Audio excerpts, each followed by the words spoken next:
পল কাপুর এমন এক সময়ে বাংলাদেশে এসেছেন যখন আমেরিকা ও ইসরায়েল ইরানে বড় ধরনের হামলা চালিয়েছে।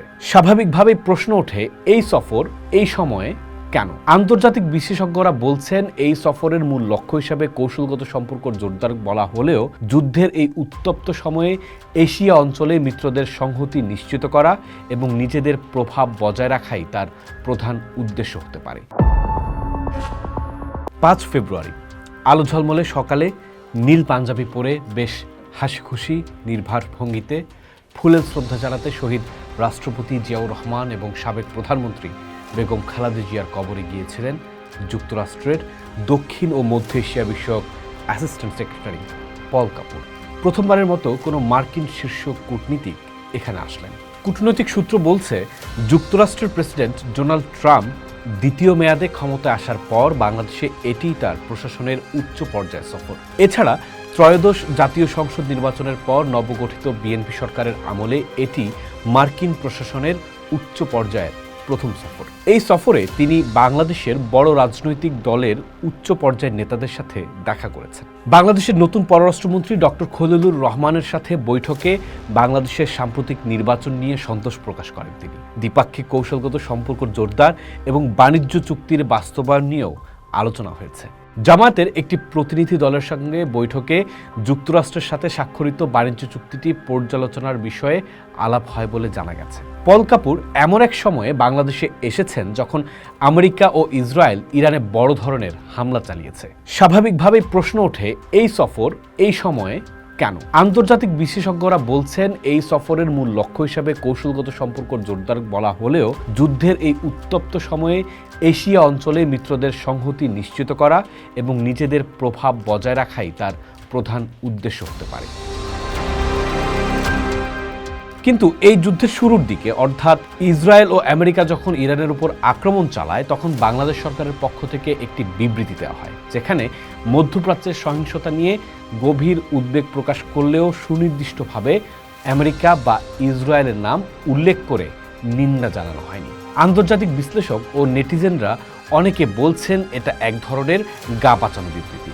যেমন দৈনিক পত্রিকা নিউ এজের সম্পাদক নুরুল কবির তার এক ফেসবুক স্ট্যাটাসে এই অবস্থানকে নতি স্বীকারের নীতি এবং দ্বিমুখী আচরণ হিসেবে উল্লেখ করেছেন এবং স্পষ্ট করে বলেছেন সরকারের এই বিবৃতি সাধারণ জনগণের মতামতের প্রতিফলন নয়। অনেকেই বলছেন বাংলাদেশের পররাষ্ট্রমন্ত্রীকে নিয়ে যখন রাজনৈতিক অঙ্গনে নানা প্রশ্ন ঘুরছে এবং যুক্তরাষ্ট্রের সাথে বাংলাদেশের অন্তর্বর্তী সরকার যে অসমক চুক্তি করেছে তাতে সম্পর্কের অবস্থান দুই দেশের মধ্যে কে কোন উচ্চতায় দাঁড়িয়ে সেটা পরিষ্কার নয়। অবস্থান কি সেটা মানুষের কাছেও পরিষ্কার নয়, কারণ আগস্টের 1 তারিখে আমেরিকার প্রেসিডেন্ট ডোনাল্ড ট্রাম্প যখন বাংলাদেশের জন্য শুল্ক 20% নামিয়ে আনার ঘোষণা দিলেন, বাংলাদেশ সরকারের পক্ষ থেকে বেশ তৃপ্তির ঢেকুর শোনা গিয়েছিল। বলা হয়েছিল দর কষাকষিতে মূলত বাংলাদেশের জয় হয়েছে। তবে বিনিময়ে দুই দেশের মধ্যে যে বাণিজ্য চুক্তি করা হবে সেটি তেমন বড় কিছু নয়।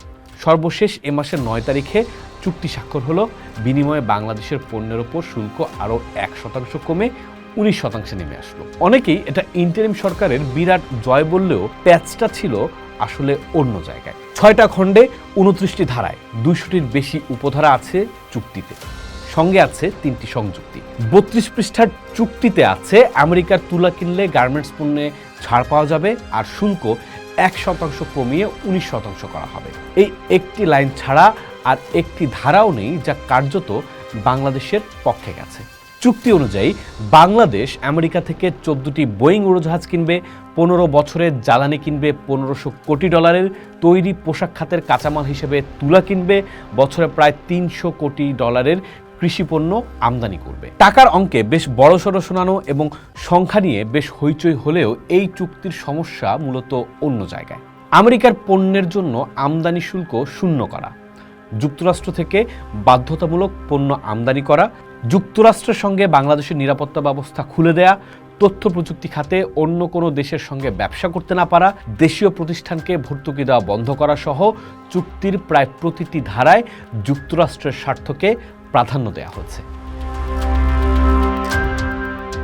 এখন প্রশ্ন, ইন্টারিম সরকারের করা এই চুক্তি বিএনপি সরকার রিভিউ করবে কিনা? করলে তার ভবিষ্যৎ কী হবে। যদিও বাণিজ্য মন্ত্রী বলেছেন যে কোনো চুক্তিতে দুই পক্ষের স্বার্থ থাকে, আলোচনার মাধ্যমে উভয় পক্ষের জন্য উইন উইন পরিস্থিতি নিশ্চিত করাই মূল লক্ষ্য। চুক্তিটিকে এখনই সম্পূর্ণ ইতিবাচক বা সম্পূর্ণ নেতিবাচক হিসেবে দেখার সুযোগ নেই। এটি একটি রাষ্ট্রীয় চুক্তি এবং বাস্তবতা। তবে কোনো চুক্তি চূড়ান্ত নয়, প্রয়োজনে ভবিষ্যতে আলোচনার মাধ্যমে পরিবর্তন করার সুযোগ রয়েছে। এই কথাটা অনেকেই বলছেন, আর সেটা বাজিয়ে দেখতেও এই মুহূর্তে পল সফর করছেন বাংলাদেশে।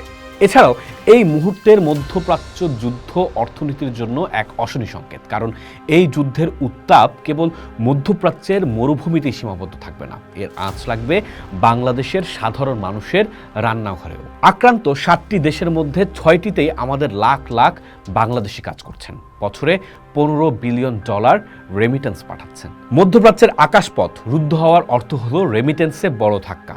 এর চেয়েও ভীতি জাগা নিয়ে হলো জ্বালানি সংকট। অর্থনীতি যখন ঘুরে দাঁড়ানোর চেষ্টা করছে, তখন এই যুদ্ধ আমাদের জন্য এক মহা বিপর্যয়ের বার্তা নিয়ে আসছে। এই আগ্রাসন দীর্ঘায়িত হলে শুধু ইরান নয়, বাংলাদেশের মতো উন্নয়নশীল দেশগুলোর অর্থনীতিও ধ্বংসের মুখে পড়বে। বাংলাদেশের এলএনজি আমদানি বন্ধ হয়ে যাবে, বন্ধ হবে তেলের আমদানি। এতে শিল্প ও বিদ্যুৎ খাত স্রেফ বসে যাবে। তাই বাংলাদেশ সরকারের বিদ্যুৎ ও জ্বালানি মন্ত্রী ইকবাল হাসান মাহমুদ টুকু বলেছেন, স্পট মার্কেট থেকে জ্বালানি সংগ্রহের চেষ্টা চলছে। বর্তমান সংকট মোকাবেলায় যুক্তরাষ্ট্রের সহযোগিতাও চেয়েছে বাংলাদেশ। পল কাপুরের সাথে বৈঠকে মধ্যপ্রাচ্য সংকট নিয়ে আলোচনা করেছেন তিনি, এবং এই সংকট দ্রুত কূটনৈতিকভাবে সমাধানের আহ্বান জানিয়েছেন। তবে সুনির্দিষ্টভাবে মার্কিন হামলার প্রতিবাদ করার চেয়ে অর্থনৈতিক প্রভাব ও প্রবাসী কর্মীদের নিরাপত্তার ওপরই সরকার বেশি জোর দিয়েছে বলে গণমাধ্যম সূত্র বলছে। পোস্ট দেখুন, ভাবুন, করুন। থাকুন পোস্টের সাথেই।